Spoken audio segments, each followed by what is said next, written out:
everybody in the championship has one mission: get out of the championship, right? Get into the Premier League. The manager that's probably created the most value, and when I say value, actual economic value, has been Jurgen Klopp. The person that's probably destroyed the most economic value is Pep Guardiola.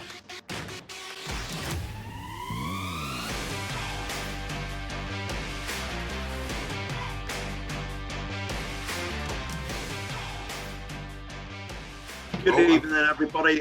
Welcome to another episode with Continental Soccer TV. So, like I said, I just want to welcome Laurie. Welcome to the show. Hey, thanks, Nick. Nice to be here with you. See, if you look at just to flip here, but see if you look at like the revenue. For example, the revenue. Do you know what the championship? Can you believe that the championship is making more revenue than the championship generates more revenue than the Eredivisie in Holland? So if you're looking at that, and then obviously you look at the Turkish Super League and the Russian Premier League, you know what I mean? But also the wages have been going up by like 106% since 2017, 2018. So if you're looking in the English second tier, what do you think the future is that, obviously with COVID and things like that, in terms of the financial structure? I think firstly, quietly, but football in Russia is on the up. Okay. Right. Yeah, people underestimate clubs like Zenit at their peril. You know, Zenit is owned by Gazprom, which is the biggest company in Europe. You know, They buy players with a plan, and they want to become a force in football. Okay. Right. There's no doubt that that's the case. The interesting thing about the championship is it's such a strange business. Right. Okay. Everybody in the championship has one mission. Right. Get out of the championship. Right. Get into the Premier League. Yeah. It's such a strange thing to buy into a business or invest in a business that actually wants to get out of what it's doing. Okay. Right. Structurally, it's actually, without becoming a super player trader, it's structurally impossible to break even in the championship. Right. Right. The TV money is so small, unless you're on parachute payments for having got relegated, you cannot break even. You just can't. Okay? Right. But what you can do is do lots of other stuff. But it's the hope factor. You want to buy something that you hope gets promoted to the Premier League. Your dream is Wolves, Leeds. In fact, it's funny, we're about 5 years ago, or not 5 years ago, a couple of years ago, did a big piece of work, and I read some stuff about value creation by managers. Okay. And the manager that's probably created the most value, and when I say value, actual economic value, not psychological value, right, over the last 10 years has been Jurgen Klopp. Okay. Not a big surprise. You look at the value of the squad and the players and the brand and Liverpool, how much is down to him, whatever, he's been brilliant. Okay. Right. The person that's probably destroyed the most economic value actually is Pep Guardiola. Okay, if you analyze it, with the amount of money he had, he should have won every game and every tournament and every league and every title and every cup. Yep. But the second biggest value creator was a guy called David Wagner, who was at Huddlesfield. I don't know if you remember, Yeah. But he got them promoted with no money and then kept them up for a season with no money. Right. It was an extraordinary double achievement. Probably the bigger achievement was to stay up for the following season. And that created an immense return on equity, right, in terms of value. Okay. So when I look at it from ice cold business point of view, why would you invest in a club? Well, there's two reasons. You might want to give back. You come from the area, you really like it. You know, if you look at the situation like a Mel Morris, who comes from Derby, is a super fan. Or in fact, the ultimate super fan, who unfortunately passed away a couple of years ago, was Eddie Davis at Bolton Wanderers, who came from Bolton and invested a huge amount in the club. And obviously, I think we'll be turning in his grave, seeing what's going on nowadays. Yeah. Or what went on, and not nowadays, because I think they're on a good restructuring plan. To be honest, from what I understand. But it went through a terrible time. Right. For a few years. But he invested far more than any sane person would. Football can do that to you. Right. Okay. and he was a brilliant businessman, as is Mel. Right. But they love their clubs and they're local guys and they're doing it for the community. Right. Professional investors don't think like that. Correct. Yeah. Okay. You're buying that left back. What is the economic value he's going to create for you from the £5 million investment? Right. Try having that conversation. Yeah. You might as well be talking. You might as well be talking Swahili. Right. Okay? Right. You know, and so when I look at the challenge of the Championship, the reason people love it is again unbelievably competitive. Right. But there's normally one or two clubs that are near the bottom all the time or near the top all the time. Okay. Right. And there is the yo-yo clubs that get promoted, relegated, promoted, relegated. Right. The models that have worked really well, Wolves transition has been sensational, really, and the Chinese owners would be truly proud of it. They and I would give Nuno as a lot of the credit, but they signed up with the world super agent, and he built them a squad and he upgraded their squad, right? Which is great if you can afford to do it, right? Okay. But I think people speak quite well of George Mendes, though. People really seem to like him. So they do versus Mino Raiola. I don't think people have speak of him in the same esteem. It's amazing. One's a very polished. I think it's an interesting visual. One is a very polished, suit-wearing individual. You never see him in casual clothes. Right. The other is wearing wraparound shades and is on two phones all the time and looks, let's just say not as fit physically. Well, by appearance, he may well be very fit. But both of them have a job to do. I think they're both amazing operators and have created wealth undreamt of. Right. Undreamt of. And that is the space for these super agents to operate. And for whatever reason, the players love it. And because the players love it, the clubs love it. And because the clubs love it, the players love it. It becomes a virtuous circle. And people talk about, do agents deserve their money? Right. Very few people deserve what they earn. Right. But that's just the demand and supply of capitalism, right? Absolutely. Correct. And when you're talking about, are you a capitalist earlier, football player agents get much maligned in the press. Absolutely. A lot of it's jealousy, but a lot of them perform a very valuable function in the game. Right. There's rogues, there's rascals, there's bad guys, but a lot of them perform a very valuable function. They represent themselves terribly. They do not act collectively because they're forever competing with each other. Right. And what did you think, by the way, just on that point, when they all wanted to go to FIFA and literally say to them, you know what I mean, to not do what they're doing, and them going to FIFA because FIFA want to cap them. And obviously Simon Jordan, you know what I mean? I know he's had some run-ins with Mino Raiola and people like that.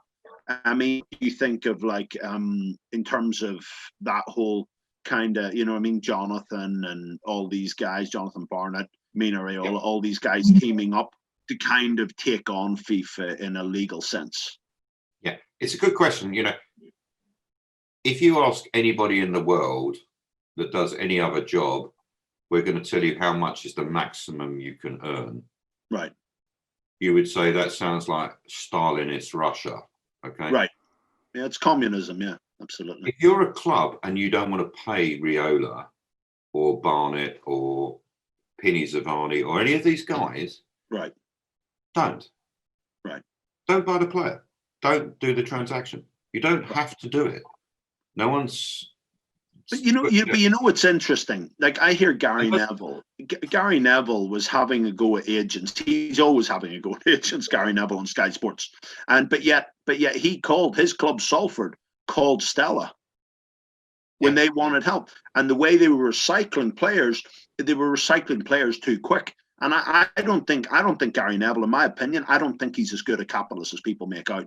I actually don't. I think he's okay in business. I don't think he's as good as people think. But that's just my opinion. But from what I've seen, I've never met him, so I've got no, and I don't know what he makes, loses, or anything. And he was a great player, and I actually think he's a great pundit. I like watching him. He is. Yeah, he's a good pundit. Yeah. I don't agree with a lot of what he says, but I enjoy watching it, and that makes a good punditry, right? Yeah.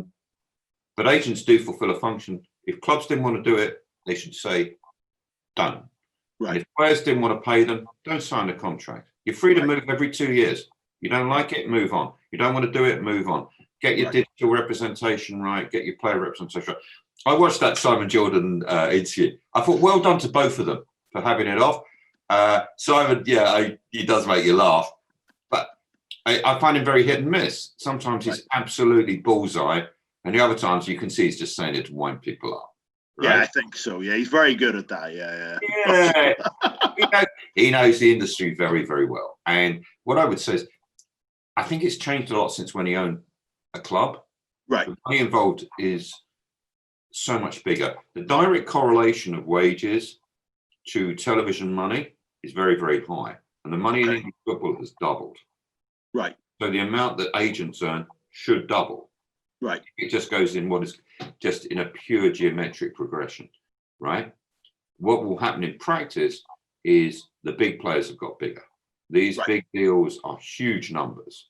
Yeah, they are. There is reasons why players get sell-on rights and add-on rights and this, that, and the other rights and digital rights, and why people trade them is because they are huge numbers.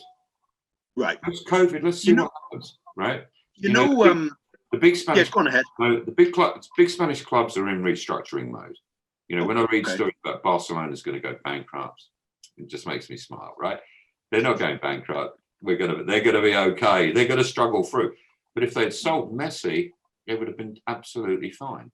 Now they end up giving him away. He's going to move on a free transfer. Right. Someone at the club just lost 190 million. Right. And is he playing well this season? I think most Barcelona fans would probably say not. Right. So once a player decides he wants to go, it's very hard to motivate them to stay. Yeah, it is. Very much so. Very hard. And that's at any level. It is freedom of labour, but the big end guys are signed very big contracts to play. Right. And it's optional. If the clubs want to sign it, they sign it. But what I think is when you take a few of the big clubs out of the equation, because they don't have the capital to sign those big deals, there will be a basis change and clubs suddenly become more profitable. Right. Every deal that anyone's talking about in any space has a 5-letter word now they can use as a get-out clause. COVID. I can't talk any further to you, Nick. COVID. Sorry, I can't sign this deal. COVID. Yep. And what I do know is that, the big agents are certainly, not popular with the press, but they're a useful entity for a lot of the clubs, and they know it, right? And that's why they pay them. Right. Okay? Do I think that sometimes the clubs get rolled over by the agents? I think you can see it in the press, right? Yep. You can see the build up to the deals, right? Yep. And it's really interesting psychology to watch professional business people playing that game, right? And getting caught in that game. But we like talking about transfers. We like talking about football. We love it. People forget there's 11 radio stations in Rome that are 24/7 dedicated just to the football club. Right. People love it, right? They do. Absolutely. Yeah. It's an important part of life. Yeah. Sport. So I actually am more positive about agents and their role than most. And I think the successful clubs collaborate closely with the big agents, despite anything you read in the papers. Right. Really do. Absolutely. Yeah. Yeah. One of the things I want to actually ask you about as well. When you look at so if you look at what Brentford are doing, they're kind of running like a Moneyball effect. Brentford are, and obviously they've sold players on. What do you think of what they're doing? Obviously, you know these guys like Billy Bean and people like that, Laurie. But what is your general consensus with them. Billy got involved with Barnsley just after Patrick Crime passed away. People like that. But if you're looking at like them, what are your thoughts on them? Obviously, they've got a lot of people from Scandinavia in there, kind of running the show. And I know Sunderland have brought somebody in recently, also from that side. What are your thoughts on that as a financial model? Good question as well, right? It's very interesting. It's another symptom or factor of American influence on sport. When you watch American sport, it is loaded with statistics, generally going across the bottom of the screen perpetually. Right. Baseball is a statistical business, right? And American football and basketball, it is driven by quantitative analysis, right? And the reason being, they generally have lots of breaks in the game. Right. Okay. Now, that's great. Okay. And it's really helpful for American sport. But American, and generally most people who analyze businesses look at the numbers. Right. Correct. When you look at the numbers on how many yards people do, the effort they do, the players they make, agility, it makes it easier to justify spending money on a player or to value a player. I've always get caught in this, what I used to call the socialism argument. I think this player's worth 20 million. I love this bit, yeah. Why do you think he's worth 20 million? Because I say so. Because he is, obviously. He's very good. Why is he very good? Because he is. Well, why is he very good? Because he is. Right. No. Now you can get a 50-page dossier on every single thing they've been doing everywhere, compare him to all his peer group, and say, look, on a relative basis, he's cheap. On an absolute basis, he gets a lot of goals. On a total basis, he therefore is cheap at this level, and we should be buying him. Now, I would say to a greater or lesser degree, every single club now uses a bit of that. Right. Every single club. So when people say, oh, it's unique to Moneyball, everyone's got a little tilt on the factors they think are important. Oh, is heading ability more important in the League One and the Championship than the Premier League? Right. Is physical contact now totally gone in the Premier League? So speed is everything. Right. But is it speed over the first 2 yards, or is it speed over 20 yards? Or is it speed over 50 yards? And that style of play has changed. Klopp's high pressing game and passing from the goalkeeper has changed the value of different goalkeepers. Goalkeeper is now an outfield player. Right? Literally, yeah. You know, well, now you're saying that with David De Gea, they're not happy with him because Dean Henderson, I mean, you see what he did last week against West Ham. That's what pretty much a fullback would be. That's a sort of pass a fullback would do. I don't know if you've seen it, but it was just great. One of the best passes I've seen. Yeah, it's just extraordinary. And you know what? That would have been unthinkable 10 years ago. It would have been unbelievably unlikely 5 years ago. Now, you look at it and the goalkeeper's role has changed. So the valuation of the player has changed. So your assessment of what is a good goalkeeper has changed. Absolutely. Is that right? Is that wrong? It's just changed. But I think, Paul, that's what's actually going to happen with David De Gea. He'll probably lose his place because the guy that's behind him just has more in terms of his value. He just has more value, and that's why they give him the money they give him. I would say also, I think it's clear De Gea's confidence is low compared to recent seasons. Okay, he was a spectacular shot stopper for many years. He had, I don't think he was quick, but he had amazing anticipation. Right? Yeah, he did. Yeah, he was. It's a bit like you see in tennis. He had that anticipation of where the ball was going to go. Right. Like when you're watching Federer, he doesn't look like he's breaking sweat. He's gliding. No, he doesn't. He's very skilled. Roger Federer, as a tennis player. De Gea as a goalkeeper was a bit like that. He had great anticipation, so he made it look effortless. Right. Literally. And I do believe either the forwards have got smarter about it in their analysis of how he did that, or he's lost a bit of his confidence. Right. And he's feeling the heat from Henderson, who came from nowhere. Right. Literally. And so you've got multi-factors affecting his performance. Right. I believe a lot of performance in sport is actually psychological. Right.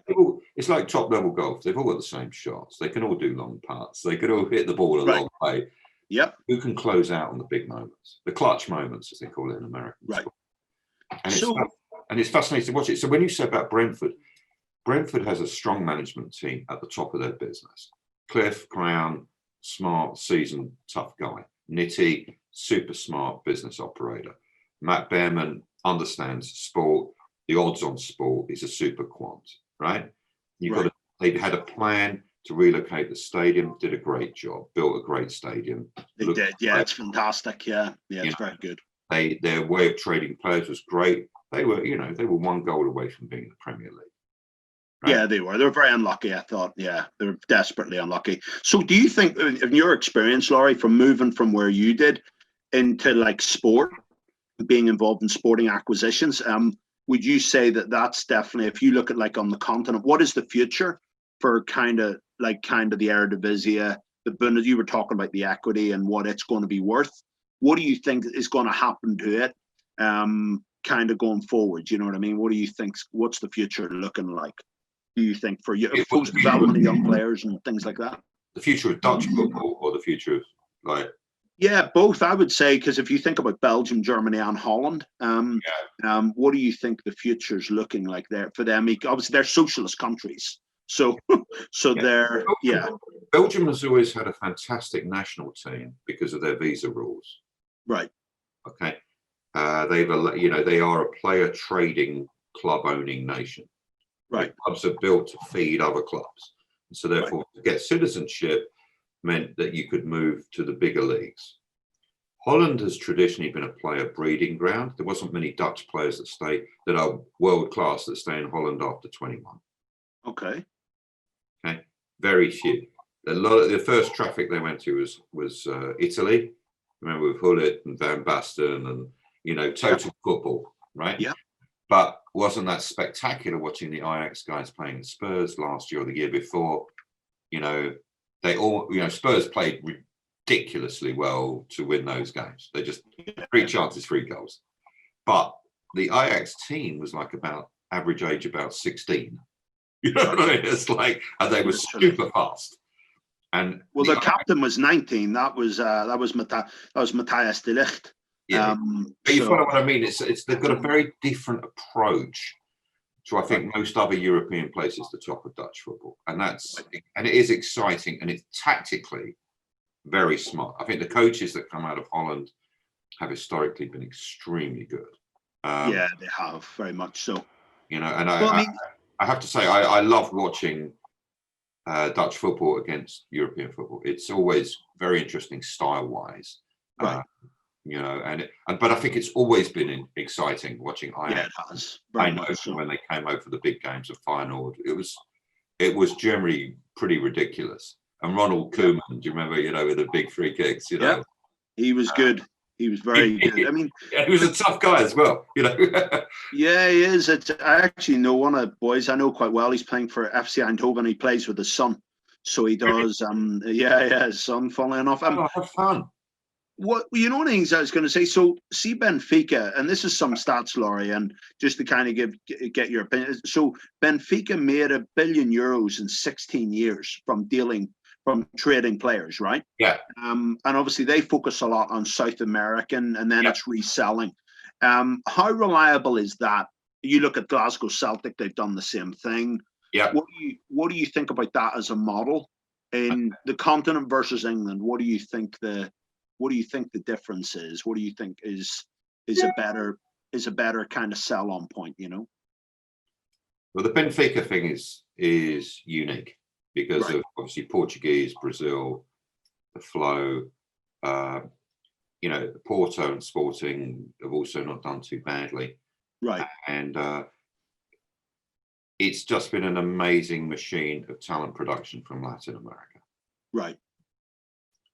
Arguably now the bigger rise is players from Africa. Right. Okay. Because they're cheap. The MLS is the MLS. That's also coming up, isn't it? There's a lot of Americans in the Belgian Pro League, I think, at the minute. That's right.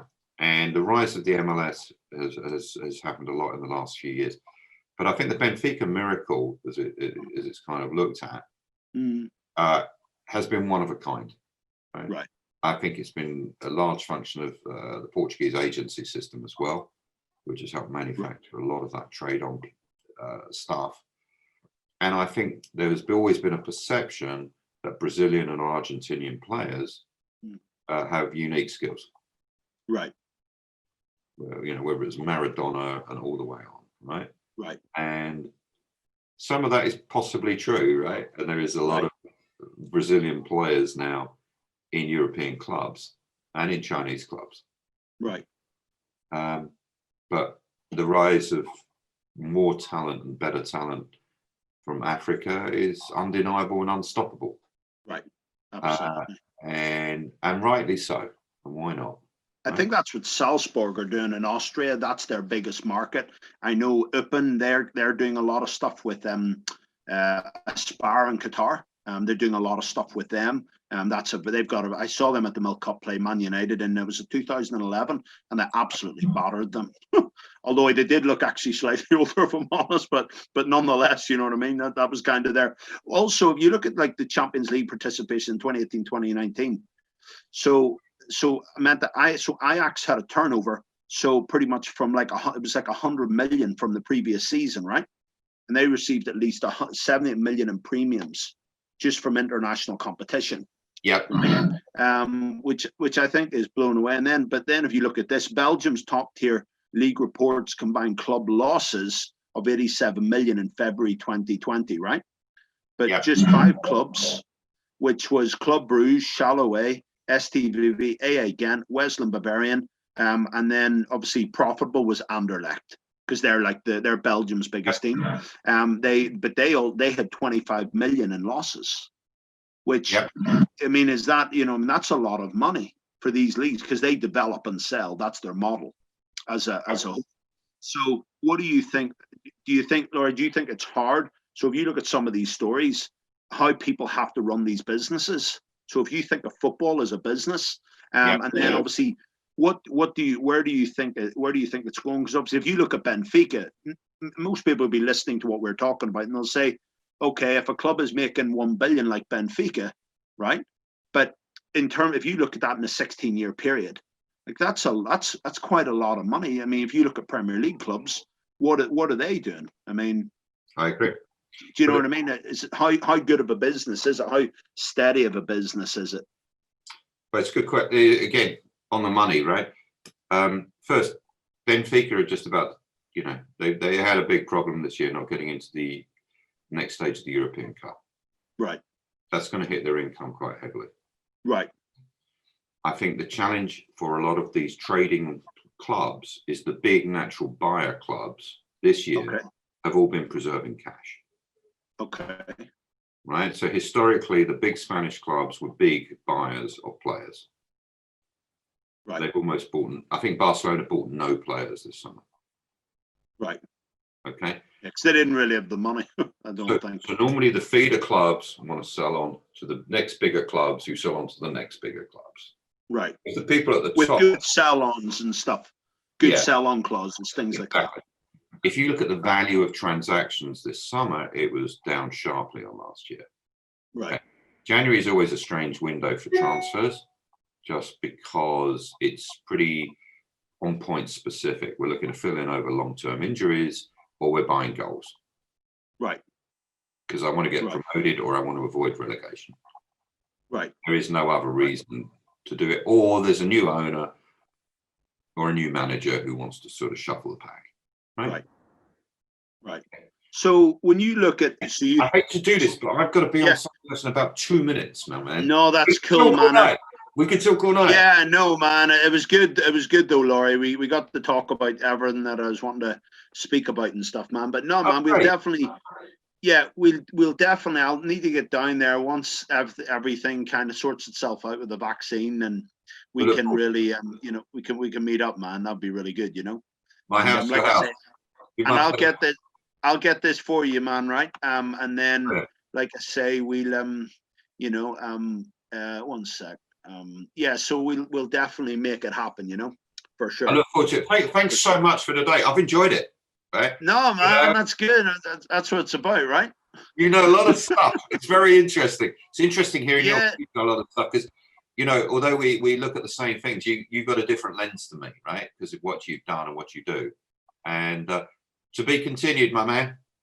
Well, like I say, I'm probably going to do a lot of stuff out in Florida here, so I can see myself doing a lot more stuff out there. Yeah, once the COVID situation subsides. Yeah, for sure. You'll be in, and take care. Be safe. Yeah. I will do, man. I will do, and I'll get this. Give me about like a week or so, and then we'll have this right back once the team have it sorted, you know. And I'll send it over to you. Great pleasure. Take care. Yeah.